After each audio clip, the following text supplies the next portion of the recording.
All right. So it's on. All right, brother. Let's start our nice conversation.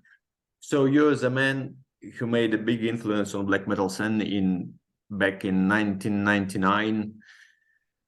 So after that, you finished with DIMMU BORGIR and you disappeared from the scene. And just everybody's wonder where have you been, how are you doing, etc., etc., etc. So I want to know what we're gonna start with. Just let's start about. Do you have any musical background? So because you, it seems to me like you at that time you was the only one professional on the black metal stage. Yeah, it was really weird. Yes, I started playing guitar pretty young. I was probably like 5 or 6, and I just played like whatever's going on. And then yeah, the last 2 years of high school in Australia, I went to a music school. So I did my last 2 years. All you do is English, maths, and science, and the rest is just music. And you get to pick contemporary or classical, and I picked classical because I didn't want to play pop stuff. I wanted to learn the old stuff, and just so yeah, I did that for 2 years. It was quite hard. The theory was really hard, but it was something that I got into, and yeah, I did that 2 years, and I aced it, and that was fine. But then I think on the day after graduation is I think I got on the plane the next day to go to Norway, but because I just really wanted to finish finish that course. You know what I mean? Finish my high school. But I was playing with Lord Chaos like the whole 2 years as well, so it was getting pretty hard to turn up to school and play in a band. But yeah, basically that taught me a lot of stuff, but it wasn't the same as learning from like just learning like albums. Like Master of Puppets I used to play every day, and that was my right hand. But then I would play Rust in Peace for Megadeth, and that was my left hand. So you have James Hetfield, and then you have Mustaine left. But then lead-wise, it's Marty and Alex Skolnick from Testament. Like, Marty and Alex are like my biggest influences ever. And Rocky George from Suicidal. They're the three guys that I think that if you could put them together, that's what I used to do. So yeah, I just practiced and practiced and practiced when I was a kid. I was obsessed with it. Yeah, but as in like formal training, yeah, I did a couple of years, my last 2 years of high school, but mainly it was just learning, just picking it up, and it took a long while, but once I picked that, like, yeah, I want to do this and fuck everything else, then it really started to change. So as Nagash said in interview, so he and Selenis was interviewed in 1997, and we can hear the section play in background. So he said that you got Australian Music Academy degree or something like that. Yeah, as I said, and it's from that last 2 years of high school. So basically, you do the last 2 years of high school, but then you also get your degree in music at the same time. All right. So it's like a special school where you can't just go there. You still got to have good academics, but then you have to go and try out and all that stuff. So yeah, so basically, you get a music degree at the same time as getting your high school diploma.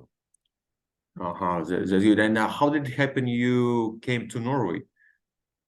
Well, we were playing Lord Chaos at that time, 94, 95, started to really to take off here. And yeah, within like 6 months, 7 months, started headlining our own shows, and its following started to get big. And then Metallian from Slayer magazine?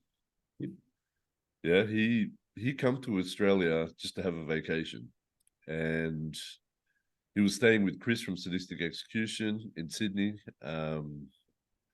He'd come to see a Lord Chaos show. And then the next day, I got a call from Chris saying, "Oh, Metallian wants to talk to you." I said, "Fuck, it's Head Not Found Records." You know what I mean? And he come to my house and he goes, we had just finished recording that Lord KAOS album, Thorns of Impurity. And he said, look, I was really impressed with your show last night. Who's releasing your album? And I said, well, hopefully you. And that was the thing. Like, I have Metallion in my house, like wanting to sign my band to play on the same label as like Ulva and stuff. Like, it was just, it's something we wanted to do. But the singer from Lord KAOS, he wanted to sign for an Australian album, an Australian label, and there was stuff going on here and there, and in the end, we just said, look, we're just going to do a split release. I'll release that album in Australia, just on Australian record label, and the rest of the world, we're going to go through Head Not Found. And there was a lot of fighting in the band at that time because I thought it was ridiculous, like how we're not going on this label. So I left Lord KAOS straight away after that. I was like, well, you want to stay in Australia, they had different situations in their lives, but at that time, I was just fully into the music. So then I went to Norway, just a holiday for 3 months, and I stayed at Metallion's place, and I started to meet people here and there. I met, I was in Salzburg, so I started to get good friends with the guys from Ragnarok. They're good guys. They're really good guys. And I had the next Lord KAOS album already written, but I didn't. Yeah, so when I was at Metallion's house, I said, look, I've got this new album for Lord KAOS, but because I've left that band, I'm just going to make this the first Carpe Tenebrum album. And he's like, sweet, we'll sign you right now. We'll go into the studio while you're here on your vacation. And that's why I recorded Majestic Nothingness while I was in Norway, just on vacation. And I didn't have a singer, obviously. And it was really weird because Shagrath come to Salzburg to play keyboards on the Ragnarok album. And then he stayed at Metallion's house. And while I was staying at Metallion's house as well. And one night, after he finished in the studio, he come back to his house. I was just sitting there playing guitar, just, practicing, doing my scales and all that stuff. Yeah, and he was like asleep on the ground. I thought he was asleep, but he wasn't. He was fucking listening to me, you know what I mean? And then the next day I got a call from Nagash saying, look, dude, I need another guitar player to play in Covenant. Shagrath said that, like, maybe I should give you a call because it might work out. And I'm like, okay, I know Troll. I know the first Covenant album. Okay, this is cool. I said, look, while I'm here, I've got another month while I'm here. We'll just get together and rehearse. And I turned up to rehearsal and I walked in there and Hellhammer's setting up his drums. I said, what the fuck's going on here? And he goes, oh yeah, Hellhammer's playing in Covenant now too. And my brain just melted. Do you know what I mean? Yes, of course. It was just like, what's going on here? You know what I mean? And Throne hadn't been released yet. So all I knew of DIMMU and Covenant was Times Before the Light, Covenant, and like For All Tid and Stormblast as well. But I really like Stormblast and I really liked In Times Before the Light. And yeah, man, just that first rehearsal, me, Nagash, and Hellhammer playing together. As soon as I just started playing the first few riffs that we kind of put together, I was just like, that's it. I'm going back home next week. I'm selling all my stuff and I'm coming back. Like, we're doing this. You know what I mean? And then, yeah, I come back. I went home, come back to Australia. Within 2 weeks, I sold everything, dumped my girlfriend. You know what I mean? Just went, I'm out, because I thought this is going to be good. And then I come there and me and Nagash and Svad joined then as well, which was good. And then we started writing Nexus Polaris. But then DIMMU released Enthroned and they had a tour. And yeah, Shagrath we were at Elm Street, the pub one night, and he goes, hey man, do you want to play guitar on this tour? And I went, yeah, fuck, I'll go play guitar on it. And we did that tour, and then they said, look, fucking everything's working out. You want to play in DIMMU as well? And I said, yeah, I'll play in DIMMU, but I want to be able to write, you know what I mean? I don't want to just be a guitar player that just you tell me what to play. Because I did try out for another couple of bands in Norway, and the auditions went well, but they were like, we write everything. You're never going to be able to write any music. Like, it is just what it is. And I was like, I really want to, I'm a writer, you know what I mean?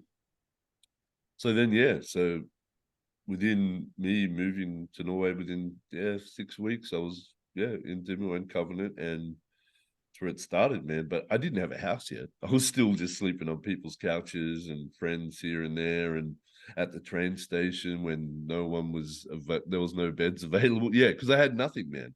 I was just in this stranger in a strange land, like you said to me, you know.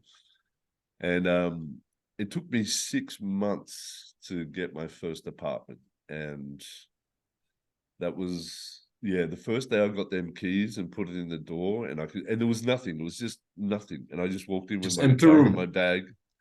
Yeah, and I was just like, I put everything down and went, oh, this is so cool. Now I have an apartment here, you know. And the only reason why I got that apartment because I was staying with Blasphemer from Mayhem, Runa, the guitar player, and he let me stay at his house for a while. And the guy who owned the apartment complex, he come around one day to talk to Runa, and I was there, and Runa said, oh, there's a spare apartment, like, in the next apartments over. Yeah, and he goes, oh, you know, Jay needs a fucking place to stay. And he's like, yeah, sweet, man, you know, just, you know, pay me 1,200 kroner a month, which is about 200 Australian dollars, which is so cheap and ridiculous, like a month. And I was like, yeah. And I was like, okay, so now I've got to get $200 a month.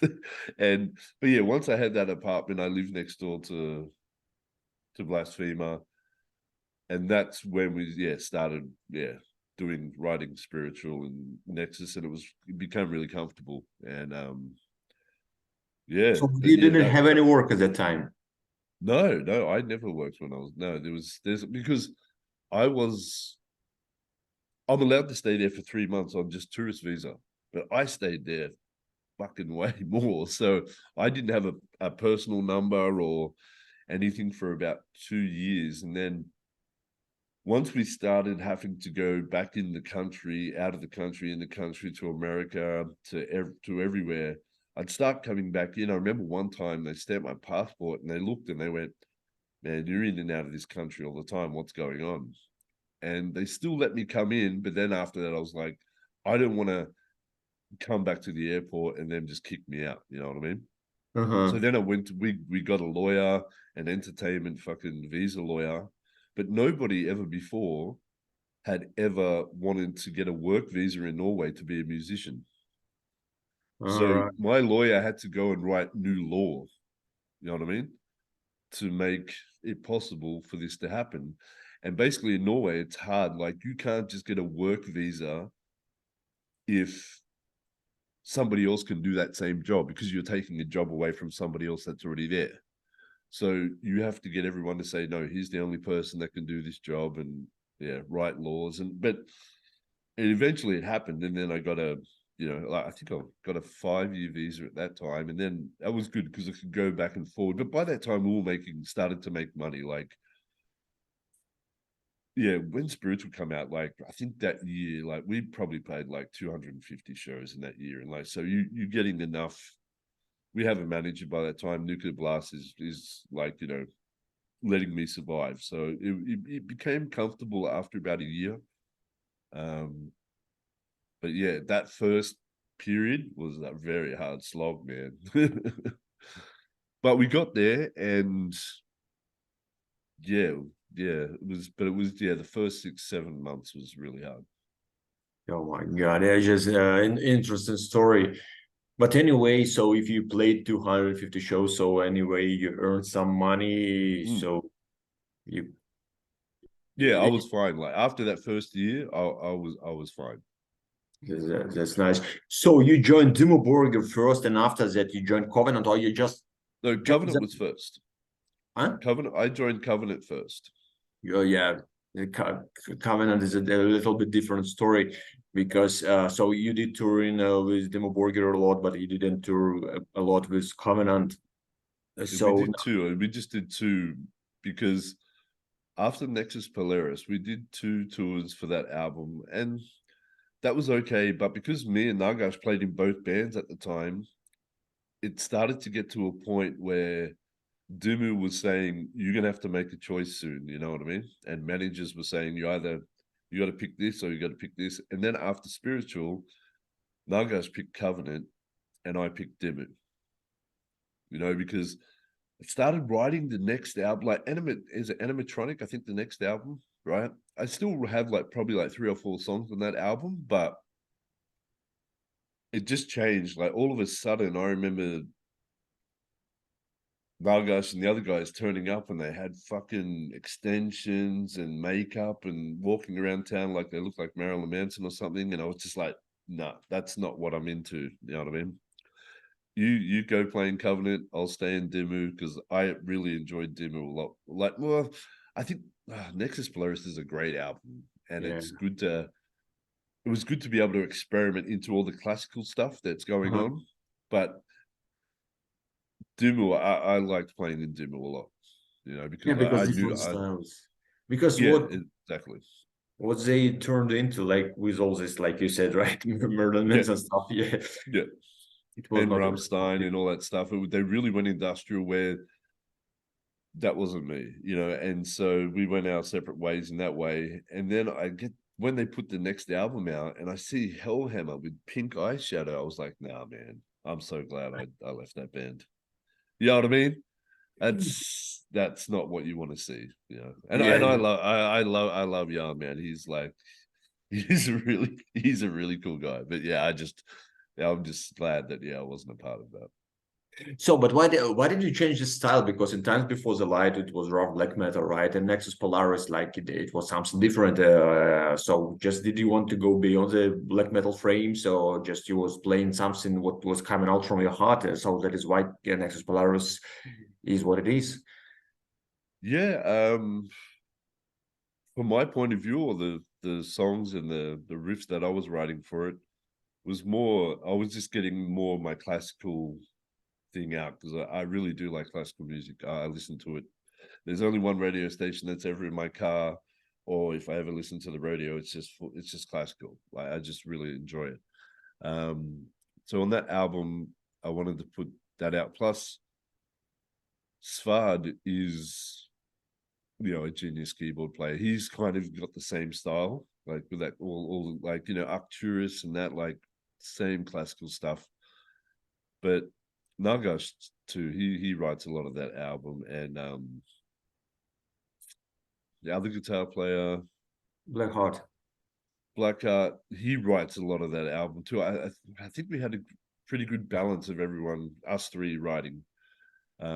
But yeah, their writing changed as well. So yeah, it worked. And then we got Sarah in from Cradle, like to do the female stuff. But it was very different. But the animatronics completely different as well. It just went more industrial, and I do like the stuff. As I said, I think I have like 2 or 3 songs on there myself, but that I had written before. But yeah, the way they structure things and was different to how I would have done it. But I just we basically had to pick. Like I picked DIMMU, he picked Covenant because Covenant's his thing. Yeah, just Nagash, that is. got more interesting question about Nexus Polaris. So, bro, I just put it on hold just for a second, right? Just for that reason I told you in the beginning, right? Yeah, I see. And Yeah. just again, just okay, just stop You it. can chop